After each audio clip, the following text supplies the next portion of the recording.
காஞ்சிபுரம் சின்ன காஞ்சிபுரம் பகுதியில் உள்ள தனியார் திருமண மண்டபத்தில் முன்னாள் முதலமைச்சர் OPS அணி சார்பில் 2024 ஆண்டிற்கான மக்களவைத் தேர்தலை முன்னிட்டு காஞ்சிபுரம் மாவட்ட தொண்டர்கள் ஆலோசனை கூட்டம் நடைபெற்றது. இக்கூட்டத்திற்கு OPS அணி மாவட்ட செயலாளர் முத்தையால்பேட்டை RV ரஞ்சித்குமார் தலைமை தாங்கினார்.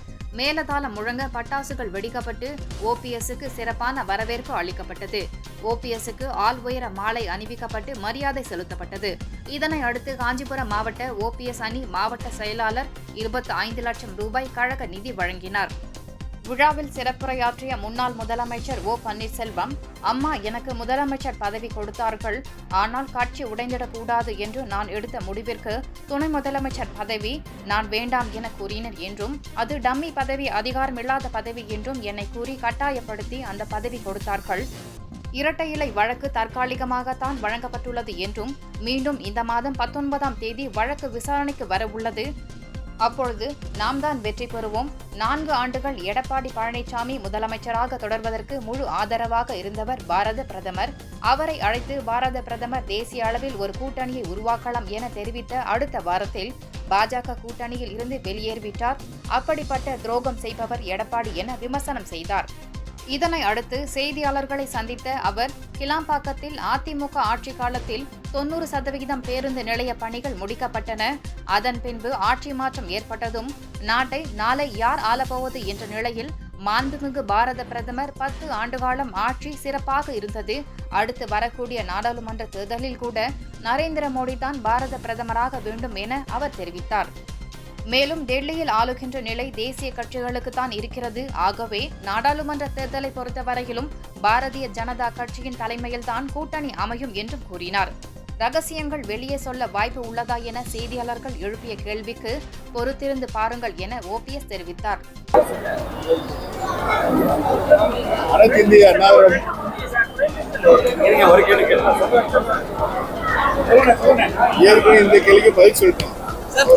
மாண்புமிகு பாரத பிரதமர் அவருக்கு வாழ்த்தும் நன்றியும் தெரிவித்து தான் லெட்டர் கொடுத்தேன்.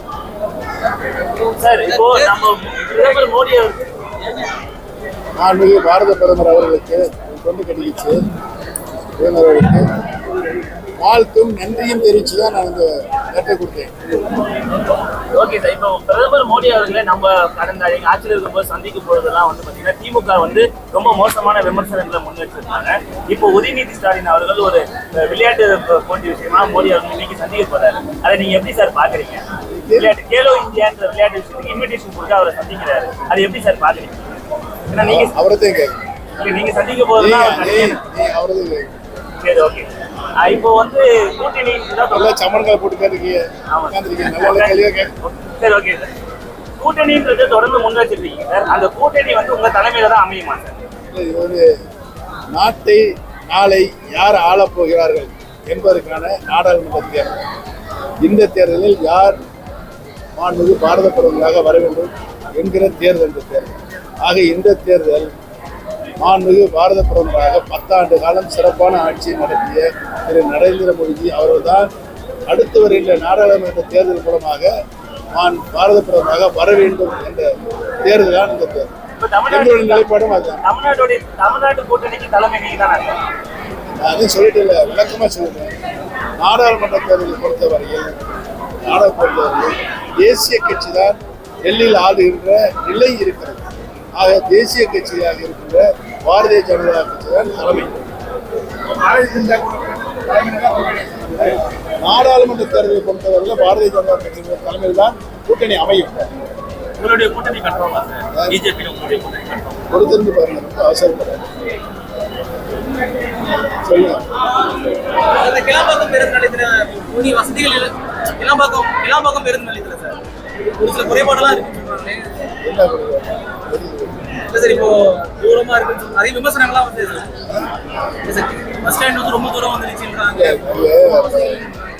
கோயம்பேடு பக்கத்தில் பஸ் டெர்மினல் இருக்கு, ரொம்ப கூட்ட நெரிசலாக இருக்கு. நிறைய ஆம்படி பஸ்களாக நிறைய மக்கள் நிறைய கிளாம்பாக்கத்தில் தென் மாவட்ட மக்களுக்காக இந்த கிளாம்பாக்கம் பேருந்து நிலையம் நம்முடைய ஆட்சியில் இங்கே தொடங்கப்பட்டு கிட்டத்தட்ட ஒரு 90% பணிகள் முடிக்கப்பட்ட நிலையில் தான் ஆட்சி மாற்றம் ஏற்பட்டது. ஆக இங்கே இறங்கி உடனடியாக அவர்கள் ட்ரெயின் மூலமாக ரயில்வே ஸ்டேஷன் செல்கின்ற இடங்களுக்கு உள்ளே போகிறதுக்கு வாய்ப்பு இல்லை. அது வர மொபைல் பஸ்ஸுக்கு உள்ள வந்து இடம் ஒதுக்கிறது, பஸ் ஸ்டாண்டு ஆம்னி பஸ்ஸுக்கு இடம் ஒதுக்கிறது. இந்த பொங்கலுக்கு பணம் அறிவிக்கல, நீங்க அறிக்கையும் கொடுத்துருக்கீங்க சார். ஒருவேளை பொங்கலுக்கு பணம் அறிவிக்கப்படவில்லைன்னா திமுக அரசு சார்பா அறிவிக்கப்படலாம், போராட்டங்கள் ஏதாவது உங்க சார்பா செய்வீங்க? ஏன்னா அவங்க ஒருவேளை அறிவிக்கப்படல, அது இதுவரைக்கும் நிதி மட்டும் ஒன்றும் அறிவிக்கல. உறுதியாக நாங்கள் கோரிய நிதியை பொங்கல் தொகுப்பிற்கு வழங்க வேண்டும் என்பதால் எங்கள் கோரிக்கை. அதை கொடுக்கின்ற வரையில் எங்கள் கோரிக்கை வலுவாக இருந்துகிட்டே இருக்கும். இப்போ கடந்த முறை வந்து பாத்தீங்கன்னா அமமுக பொதுச் செயலாளர் டிடிவி தினகரன் அவர்கள் என்ன சொல்லியிருந்தாருன்னா ஸ்லீப்பர் செல்ஸ் இருக்காருன்னு சொல்லிட்டே இருந்தாரு. அவங்க ஸ்லீப்பர் செல்ஸ் நம்ம அதிமுக இருக்காருன்னு சொல்லிட்டே இருந்தாங்க. இப்போ நீங்க என்னன்னா நீங்க எடப்பாடியோட ரகசியத்தை சொல்லிடுவேன்றீங்க. கண்டிப்பா இப்போ கன்ஃபார்ம் ரகசியம்னா வெளியே சொல்ல முடியாது.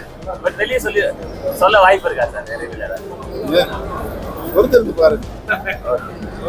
இரட்டை இலை சின்னம் தொடர்பா நீங்க தலைமையில என்ன கேள்வி கேட்க சொல்றீங்களோ அது இரட்டை இலை சின்னம் தொடர்பா அந்த வழக்கு விசாரணை வந்து நீதிமன்றத்தில் இரட்டை இலை ஈரோடு சட்டமன்ற கிழக்கு தொகுதியில் அந்த இரட்டை இலை சின்னம் திரு எடப்பாடி பழனிசாமி அவர்கள் தலைமையாக தற்காலிகமாக தான் கொடுக்கப்பட்டது. அந்த வழக்கு தான் இப்ப 19ஆம் தேதி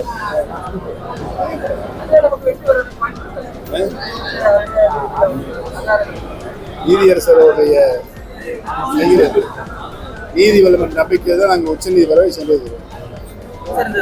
லோக்சபா எலெக்ஷன்ல எவ்வளவு இடங்கள்ல போட்டியிடலாம்? கூட்டணி கட்சிகள் கலந்து பேசி முடிவெடுக்க வேண்டியது உங்களிடம் தான். முதலில் உங்களை அழைத்து தான் அதை வெளியிடுவோம். சார், இப்போ வரைக்கும் எவ்வளவு கூட்டணி, எவ்வளவு கட்சியினர் நம்ம கூட்டணி? நரேந்திர மோடிஜி அவர்கள் காலத்திலிருந்து அவரோடு இருந்த கூட்டணிகள் அனைவரும் ஒன்றாக எடப்பாடி பழனிசாமி தவிர. ஓகே, நன்றி. தேங்க்யூ.